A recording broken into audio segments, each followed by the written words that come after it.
animatrice, nous sommes satisfaits du nombre. Donc cette année, nous avons voulu ouvrir cette visite à tout le secteur.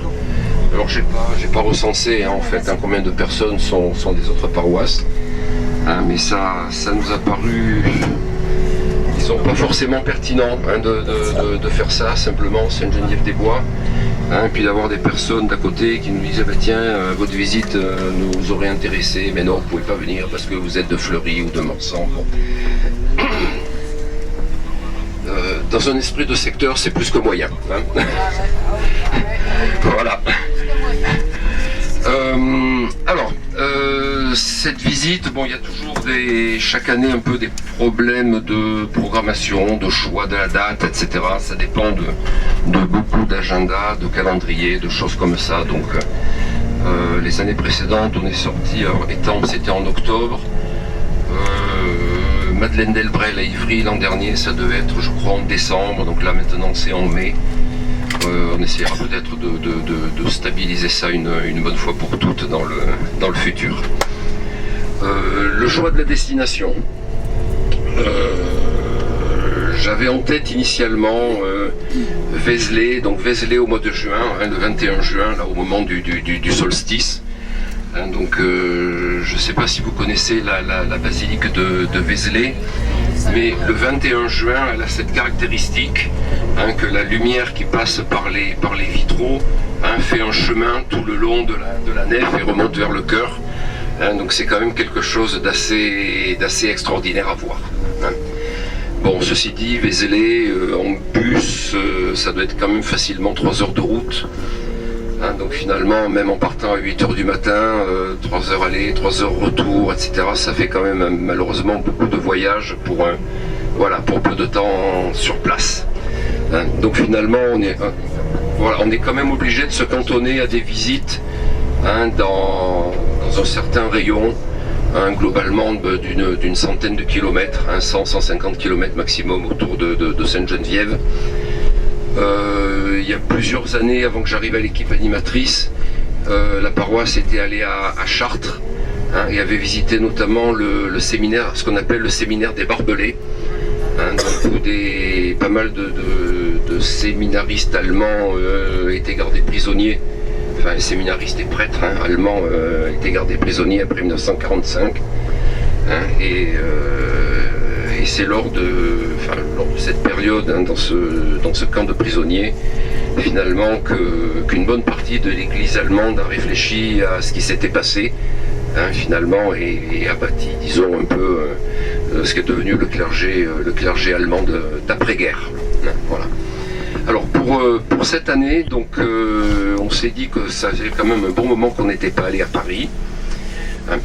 Et l'idée, donc, c'était de proposer quand même comme lieu de visite des sites religieux un petit peu particuliers.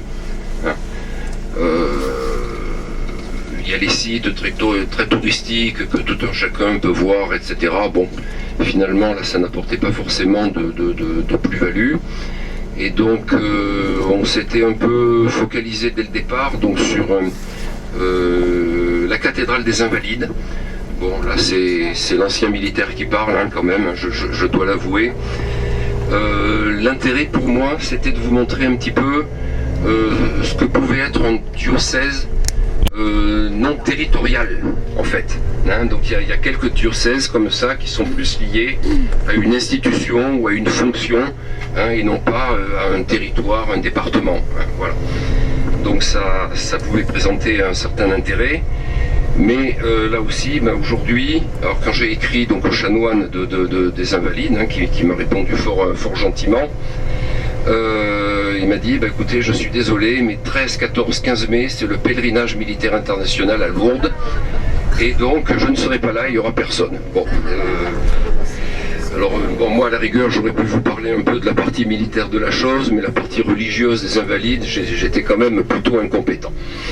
Voilà, donc on a laissé tomber les Invalides. On était aussi sur les missions étrangères de Paris, rue du Bac, que certains d'entre vous connaissent peut-être. Moi j'y suis jamais allé, mais il paraît que c'est absolument sublime, d'un point de vue bâtiment, jardin, etc. Et en janvier, quand j'ai écrit donc aux missions étrangères, ils m'ont répondu le 13 mai, on est déjà complet, il y a plein de groupes qui visitent, etc. Donc voilà, donc j'ai dû faire la prod dessus. Avec le frère Benoît, donc on avait aussi parlé donc du couvent Saint-François, que nous visiterons cet après-midi. Ça nous a paru quand même particulièrement intéressant d'aller voir un couvent en pleine ville. On a l'habitude un peu des abbayes en pleine verte, dans des paysages presque désertiques, etc. Bon, et là, c'est en ville, à Paris, c'est quand même pas commun. Voilà. Alors sans déflorer le sujet, bon, j'ai quand même eu un petit peu l'explication en téléphonant donc au frère Jean-Baptiste, qui est le responsable du couvent il y a quelques jours, et qui m'a dit les franciscains, nous sommes un ordre prêcheur. Et puis, effectivement, on ne prêche pas en pleine verte aux vaches, aux moutons et aux chèvres, quoi. Donc il m'a dit, dès le début, on s'est installé donc près des villes où la population était. Voilà. Donc on est toujours près des villes. Voilà. Effectivement, c'est une explication qui se tient. Alors, les invalides nous ayant fait défaut, il fallait trouver autre chose, donc le nom de Saint-Germain-des-Prés est quand même arrivé assez rapidement. Il y avait aussi la Sainte-Chapelle, qui a quand même des vitraux magnifiques, qui est dans le palais de justice de Paris. C'est un petit peu plus contraignant d'un point de vue accès, etc., avec les conditions de sécurité. Et puis on a rapidement fait affaire donc avec Saint-Germain-des-Prés, d'autant plus qu'il existe une association à Paris qui s'appelle Art, Culture et Foi. Donc c'est une association de bénévoles qui fait visiter donc un certain nombre d'églises et de sites religieux gratuitement. Voilà. Donc j'ai pris contact avec eux, et donc là ce matin c'est monsieur Jacques Lacoste qui nous fera visiter Saint-Germain-des-Prés. Je pense que ça sera quand même très intéressant. C'est une église qui a été totalement refaite récemment, et il paraît que l'intérieur est absolument magnifique. Voilà, toute dernière péripétie, donc c'est une église qui, entre guillemets, qui fonctionne, et j'ai craint que éventuellement samedi matin, éventuellement il y a des obsèques, et qu'au dernier moment, on se serait rassemblés là ce matin à 9h, puis je vous aurais dit désolé, l'église n'est pas disponible, donc merci, au revoir, et on se serait quitté comme ça. Donc il a fallu prévoir un plan B. Et donc là j'ai contacté Saint-Étienne-du-Mont, qui est à côté du Panthéon dans le 5e. Ils ont un peu toussé quand même au départ, quand je leur ai expliqué qu'entre guillemets qu'il n'était qu'un plan B, j'ai senti quand même que ça avait eu un peu de mal à passer, mais enfin bon voilà, ils ont accepté. Donc là aussi je suis tombé sur des gens très, très, très sympas, très, très aimables. Et c'est peut-être une visite à garder pour l'an prochain. La particularité de Saint-Étienne-du-Mont, c'est que c'est une église qui contient les reliques de Sainte-Geneviève. Voilà, bon, comme on est globalement, le secteur du Val d'Orge, mais la paroisse de Sainte-Geneviève, donc il y a peut-être quelque chose à faire avec eux. Donc ça pourrait être l'objet peut-être de la visite de l'an prochain. L'an prochain, on pourrait peut-être faire Saint-Étienne-du-Mont et les missions étrangères de Paris, en s'y prenant relativement tôt. Voilà. Bon. Voilà. Au milieu de tout ça, il y a toujours aussi la question du repas à midi. Bon, faut pas que le repas consomme trop de temps. Donc il faut éventuellement trouver un lieu, etc. Donc on avait pas mal réfléchi avec Benoît. Et puis on en est arrivé à la conclusion que, ma foi, le repas tiré du sac, tout ça, c'était quand même finalement le plus commode. Donc ça sera le cas tout à l'heure, donc en arrivant au couvent Saint-François. Et par chance, donc moi j'ai consulté la météo toute la semaine, presque heure par heure. Et donc normalement c'était prévu orageux à Paris, mais tout à l'heure là, globalement entre 11h et 15h, normalement c'est plein soleil, donc nous devrions manger au sec ce qui est quand même bien. Voilà, là aussi, l'ancien militaire que je suis a reçu des mètres cubes d'eau sur la tête lors de différentes manœuvres, etc. Et non, c'est quand même mieux quand on est sec, quoi. Voilà, c'est quand même nettement plus sympa. Voilà, donc toute dernière chose, donc le couvent Saint-François, donc ils ont une messe à midi, donc il faudra que nous arrivions avant, hein, bon, voilà, pour ne pas perturber leur programme et cette messe. Donc nous veillerons à quitter, disons, Saint-Germain-des-Prés suffisamment tôt, voilà, pour arriver au couvent Saint-François à temps, hein, et ne pas perturber la messe de midi. Voilà, je crois que vous savez tout, et même presque. Alors, le transport entre les deux se fera en bus. J'ai pas encore vu avec le conducteur, mais j'espère qu'on pourra être lâché tout à côté. Hein, voilà, et après vous irez vous garer, voilà, où la ville de Paris vous impose de vous garer. Hein, voilà. Donc non, on devrait marcher vraiment un minimum. Hein, voilà, ce qui évitera quand même d'être trop fatigué. Mais le frère Jean-Baptiste saura le faire certainement mieux que moi, mais il dira peut-être des choses différentes.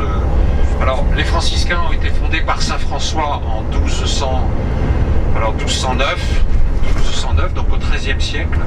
Et donc du vivant de Saint François, François a envoyé ses frères dans les 4 directions du monde, et il les a envoyés très très vite à Paris. Sa mère était de la Provence, s'appelait Dame Pica. Et donc, en fait, François, il s'appelait pas François, il s'appelait Jean. Mais comme sa maman était de la Provence, elle parlait le franchouais. Voilà. Donc, en fait, François, c'est surnommé le petit français. C'est de là que ça vient. C'est un surnom, en fait.